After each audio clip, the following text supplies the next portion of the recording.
marker, and this is my information to speech, and this is my audience.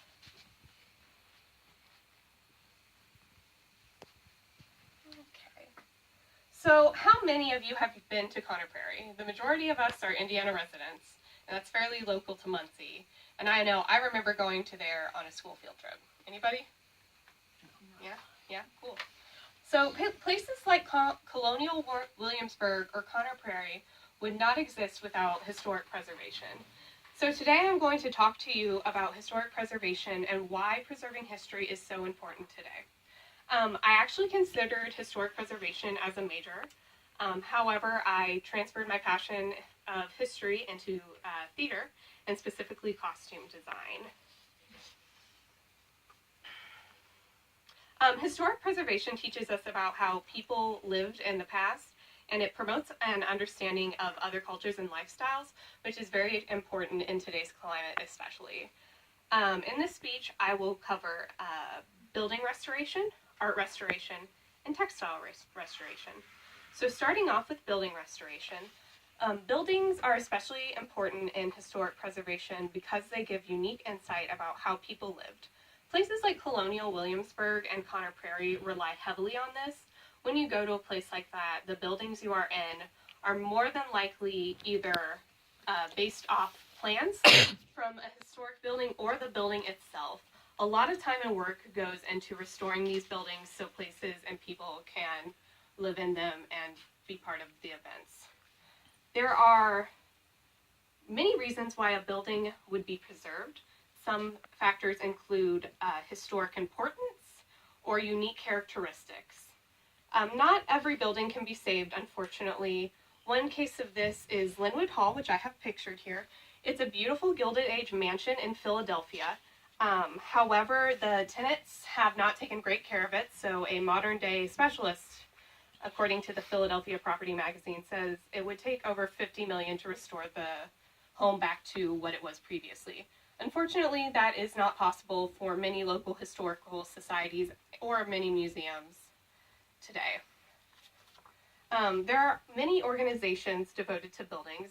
The National Trust in England is a major one, and in America we have the National Register of Historic Places. That's actually very interesting because the Minnetrista Center here in Muncie actually has the Ball Brother homes on the the National Register of Historic Places. So moving on to art, many can think of art as just being your old masters painting, when actually art covers a lot more than just that. There's sculptures, photographs, frescoes, and probably the most interesting is prehistoric cave paintings can also be restored, according to the Met Museum. Curators study the painting itself. They'll go through like their materials, the techniques, the structure of the painting to help inform them how they should be able to restore this painting without causing serious damage. They often use unconventional techniques like X-rays or light technology. Light technology was actually used fairly recently on Leonardo da Vinci's Lady with the Ermine. According to the BBC News, a French lighting technician scanned the painting numerous times, different ways, and discovered that there was actually 3 different versions of the painting that he went through. So this is a very groundbreaking discovery and use of technology in historic preservation. Art is especially important in historic preservation because it teaches culture through analysis and symbolism, which is found in every art piece. Moving on to textiles.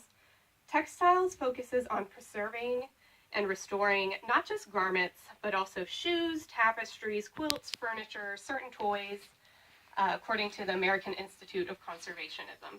Textiles just doesn't mean your garments. It can be anything that involves fabric.